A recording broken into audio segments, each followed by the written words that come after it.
tillæg til tornadobolden, eventuelt mulighed for det, så træn den op ad en betonmur. Giv jer selv 30 sekunder hver. Se hvem der får talt flest slag på muren.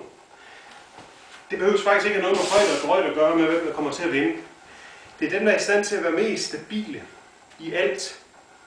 Jo mere stabil I er i det her, desto mere kan I låne af kraft og overføre.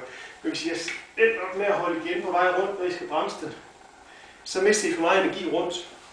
Så I vil se, at det ikke nødvendigvis den, der bænkpresser mest eller hurtigst, der vinder i tornadobold på væg. Men I kører 30 sekunder, og ellers så kører I lidt fri, liggende på gulv, som I gjorde bare på græs. Bruger bolden, hvis I er indenfor, fordi ligesom her i klinikken, så bliver det lidt svært rent larmemæssigt at ligge og smadre 5 kilo ned i gulvet.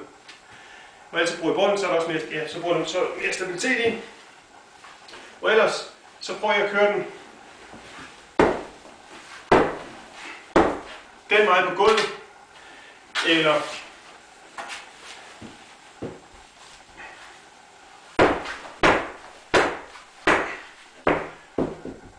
der er kun fantasi, der sætter grænser. Så smider man 30 sekunder af, fuld damp, og kører powertræning på den måde.